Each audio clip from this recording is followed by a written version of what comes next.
Desde muito novo se destacando no Santos, ao lado de Robinho. Uma trajetória pela Europa, passou pela Juventus, passou pelo Werder Bremen, passou pelo Atlético de Madrid. Hoje, um sucesso no Flamengo. Parou no cheirinho ano passado, mas promete demais nessa temporada. Diego Ribas é o cara desse sábado. Uhul! Acabou.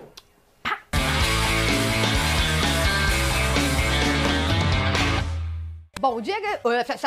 Então vamos lá, a gente vai passar ano a ano pela carreira do Diego. Esse vídeo vai ser um pouquinho mais extenso que os outros, porque o cara tem um currículo de respeito. Vamos começar com quando ele tinha 8 anos, e foi quando ele chegou no Santos. Uma curiosidade, ele por muito pouco não foi parar no São Paulo. Na verdade, ele parou no São Paulo, mas não se adaptou. Ele julgou em 48 horas que aquilo ali não era time pra ele. Não se adaptou à cidade, não se adaptou ao time, não se adaptou ao clima...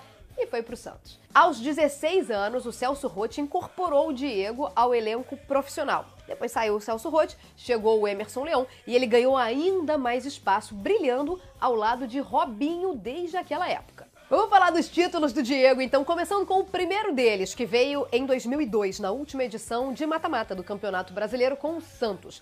O Diego, inclusive, foi o jogador mais jovem a levantar um caneco de Campeonato Brasileiro, com 17 anos e 9 meses. O último mais jovem tinha sido o Careca, em 1978, que fez isso com 17 anos e 10 meses e foi campeão brasileiro com o Guarani. Bom, como campeão brasileiro, o Santos chegava como um dos favoritíssimos a Libertadores de 2003. É isso mesmo? O problema é que enfrentou um outro grande favorito na final e acabou caindo pro Boca. O Santos foi vice-campeão da Libertadores em 2003 e ainda chegaria em segundo lugar em outra competição. O Cruzeiro foi campeão brasileiro naquele ano e o Santos, já sem Robinho, foi vice de novo. E aí, já que a gente tá aqui pra falar do Diego, a gente não sabe exatamente o que isso significa, mas tá no currículo dele. Em 2003, ele foi eleito o jogador mais criativo da Libertadores. Criativo, né? Criou jogadas, deu bastante assistências. Não foi ele o jogador que mais assistências deu naquela edição da competição. Ele simplesmente foi o mais criativo. Bom, em 2004, lá estava de novo o Santos disputando a Libertadores, aí já sob o comando de Vanderlei Luxemburgo. Naquela edição, o Peixe acabou caindo nas quartas de final pro Once Caldas, mas Diego teve bons motivos para sorrir. Mais uma vez ele foi convocado para a seleção brasileira, a primeira vez tinha sido no ano anterior, em 2003, e em 2004 veio a conquista da Copa América, aquela do Adriano, lembram? Diego estava nesse elenco. Ah, um parêntese, no Santos de Vanderlei Luxemburgo dessa época, ele era o capitão. 2004, inclusive, foi um ano também bastante especial para o Diego. Ele foi campeão da Copa América, não disputou toda a edição do Campeonato Brasileiro, e eu já explico por quê, mas, por tabela, foi campeão também com o Santos, e aí tá a razão. Ele foi pro Porto, que tinha sido campeão da Liga dos Campeões, e tinha perdido o Deco, e ele foi justamente pro buraco deixado pelo português. O Deco foi pro Barcelona, e o Diego chegou para ocupar aquele vazio deixado pelo craque campeão da Liga dos Campeões com o José Mourinho. Bom, agora então... eu ia falar Deco no Porto. Bom, agora então Diego no Porto em 2004. Já chegou arrebentando. Primeiro torneio da temporada, Supertaça de Portugal. Em Portugal se chama taça, não Copa. Supertaça de Portugal, um título contra o Benfica. No final do ano, o Mundial de Clubes. E olhem como esse mundo é redondo. Contra quem Portugal, campeão da Liga dos Campeões, jogaria? Contra o Once Caldas, que foi o campeão da Libertadores, e lembram? Tinha eliminado o Santos nas quartas de final. Diego venceu o time e foi campeão mundial. Na época tinha um outro nome, né? Era como mesmo? Copa Intercontinental. Aí, o cara é campeão do mundo, né? Só que mudou o nome, entendeu? Foi campeão mundial num outro torneio, que na verdade é o mesmo, mas tinha um outro nome. Bom, e eu falei que o ano de 2004 era especial pro Diego. Calma, que ainda cabia mais. Os torcedores do Porto elegeram o craque brasileiro como o melhor jogador do time na temporada. Vejam bem, prêmio dado pelos torcedores. Para eles, naquele ano, naquela temporada, Diego foi o melhor do time. Temporada 5-6, 2005-2006. O que Diego gostava de fazer no Porto? Ganhar títulos. E foi isso que continuou acontecendo. Só que ele foi campeão português no ano seguinte à sua chegada. Vejam só. Campeão português, nacional. Bom, aí no fim dessa temporada, como campeão português, ele começou a chamar a atenção de outros clubes, de outros países, e não resistiu às tentativas de contratação do Werder Bremen. Ele foi parar no futebol alemão. Bom, chegamos à temporada 2005-2006, chegamos... 2006-2007. Chegamos à temporada 2006-2007, chegamos à Alemanha, chegamos ao Werder Bremen, para onde foi Diego. Mais um título para conta. Dessa vez ele conquistou a Copa da Liga Alemã e foi eleito também o melhor jogador da temporada. O título foi em cima do Bayern, só pra gente entender aqui. E o título de melhor jogador da temporada foi muito ajudado por aquele gol marcado do meio de campo no campeonato alemão. Lembram daquele chute lá do meio da rua? Isso ajudou, mas de fato ele fez uma excelente temporada na chegada ao futebol alemão. Bom, vamos para a segunda temporada então no futebol alemão. Os títulos não vieram, mas os resultados foram bons. Por exemplo, o time terminou o Nacional, a Bundesliga, atrás apenas do Bayern de Munique, foi vice-campeão e perdeu para o Bayern, o que, convenhamos, não é nenhum demérito, né? No ano seguinte, mais um vice-campeonato para conta. Dessa vez foi pela Europa League. O time do Diego acabou perdendo para o Shakhtar Donetsk na grande final. E vale aquela ressalva de novo, hein? O Diego não esteve em campo na grande final por causa de acúmulo de cartões. Não podia jogar, estava suspenso. Teve que ver de longe o time se contentando com o segundo lugar. Bom, aí alguns dias depois de perder o título da Europa League para o Shakhtar Donetsk, veio a Copa da Alemanha. O Werder Bremen pegou o Bayer Leverkusen e... O Werder Bremen pegou o Bayer Leverkusen e foi campeão. Esse foi o último título no futebol alemão naquela temporada do Diego e o último jogo também, já que o brasileiro se transferiu para a Juventus. Então a gente está na temporada 2009-2010. Já na Juventus, o Diego se machucou, ficou bastante tempo fora e quando voltou não conseguiu se estabelecer no time, não conseguiu se firmar na equipe, ele oscilou muito. E a Juventus, inclusive, fez um campeonato bem ruim, terminando o italiano em 7º lugar. E aí a gente também tem que prestar atenção na mudança de esquema tático proposto pelo técnico, que naquela época era o Luigi Del Neri. Ele não usava muitos meias de ligação, ele não gostava muito desse perfil de jogador. E o Diego fazia justamente o quê? Essa função. Ele foi um dos afastados pelo técnico, por isso uma passagem tão rápida pelo futebol italiano. Chegamos à temporada 10-11. Falei que o Diego não estava sendo aproveitado na Juventus e que ele encerraria aquele curto ciclo ali, né, de uma única temporada. Ele voltou para onde? Para o futebol alemão. Deixou saudades no Werder Bremen, mas não foi para lá. Ele foi para o Wolfsburg. Foi muito bem aproveitado durante toda a temporada, exceto na última partida, quando ele não foi nem relacionado, ninguém entendeu aquilo, nem ele. Ele ficou muito chateado com o técnico que se chamava Felix Magath na época. E aí ele deixou a concentração, daquele jeito, né? Pode falar aqui, ó, putíssimo? Puto. Deixou a concentração e foi pro Atlético de Madrid na temporada seguinte. Chegamos à temporada 2011-2012, agora a gente tá na Espanha, agora a gente tá no Atlético de Madrid. Eu estou me sentindo no melhor futebol do mundo, que estamos viajando demais. Aliás, bota aqui, ó, melhor futebol do mundo de segunda a sexta às 2h30 da tarde no Esporte Interativo. A gente sempre se encontra, troca uma ideia legal, vários correspondentes pela Europa, mas voltando aqui ao Diego.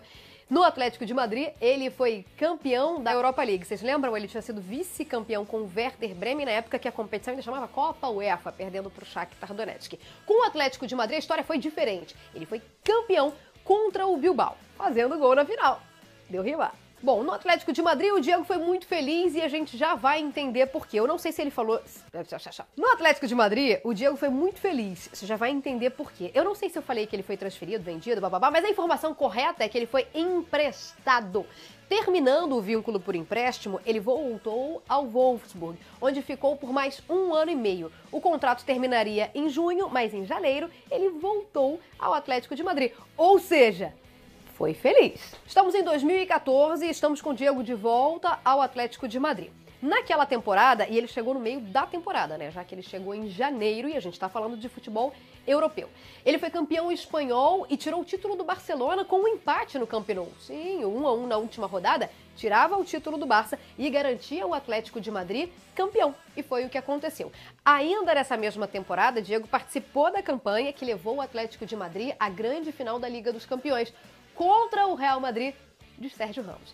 Aí vocês lembram o fim da história, né? Bom, vale a gente lembrar que nesse ano o Diego eliminou o Barcelona das quartas de final da Liga dos Campeões com um golaço de fora da área e jogou até o primeiro jogo da semifinal contra o Chelsea. Ele não participou da grande final, mas teve muito mérito. Teve muita participação na campanha daquele Atlético de Madrid que acabou caindo para o Real na grande final. Bom, o contrato do Diego com o Atlético de Madrid terminaria no meio do ano, no final da temporada, em maio de 2014. E foi quando ele foi para a Turquia, para o futebol turco, foi para o Fenerbahçe, onde ficou 2 anos. Não tem muita história pra gente contar do Diego no Fenerbahçe, porque ele não conquistou nada, mas vale a gente pontuar que por 2 anos ele atuou no futebol turco. Agora daí pra frente, né?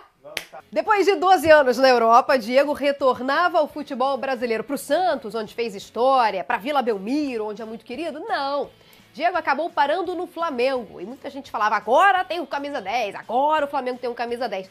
Ele não chegou com a 10, ele chegou com a camisa 35, porque em 2016, quando ele chegou, o Flamengo tinha uma numeração fixa. A 10 era do Ederson. Por que ele escolheu a 35? Por causa das idades dos filhos. Na época, o Mateu tinha 3 anos, como é o nome do outro, e o Davi tinha 5, 35. Essa era a camisa do craque da Gávea. A primeira vez que o Diego usou a camisa 10 do Flamengo foi na Sul-Americana. O Ederson estava machucado, não foi inscrito na competição e acabou caindo para o novo xodó da Gávea, o número que os torcedores, aliás, desejavam que ele envergasse, né? Só que as recordações não são exatamente as melhores, não. O Flamengo foi eliminado pelo Palestino na estreia de Diego com a camisa 10 na Sul-Americana. Mas aí, 2016, tinha a história do cheirinho, né? Tinha a história do cheirinho e o Flamengo brigou bem pelo título brasileiro.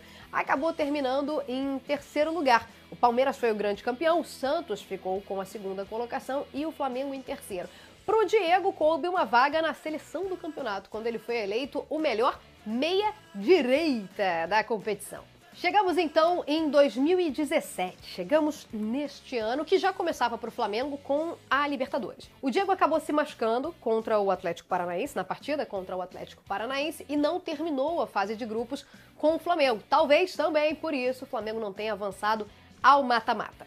No campeonato estadual, por causa da lesão, ele ficou de fora das semifinais e da grande final, mas ainda assim foi eleito o melhor meia da competição. Opa, que terminou com o título do Flamengo. Vamos falar agora de um jogo que já marcou o Diego nessa edição do Campeonato Brasileiro. Vamos voltar ao 5-1 contra a Chapecoense na Ilha do Urubu. Foi a primeira vez desde 2011, quando ele ainda vestia a camisa do Wolfsburg, que ele marcou 2 gols em uma mesma partida.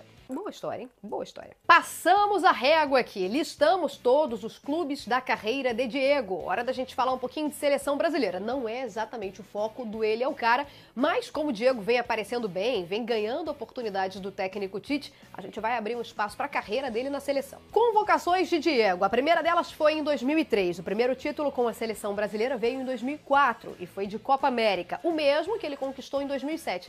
Em 2008, ele terminou em 3º lugar com a nossa seleção olímpica na edição dos Jogos de Pequim. Em 2010, o Diego chegou a ser convocado pelo técnico Dunga e participou de algumas partidas das eliminatórias, mas depois não foi convocado. Ele só voltou a aparecer no grupo agora, em 2017, já com a camisa do Flamengo, sendo lembrado pelo técnico Tite. Falamos da carreira de Diego, é hora da gente acompanhar o craque pelas redes sociais. Hora do que faz.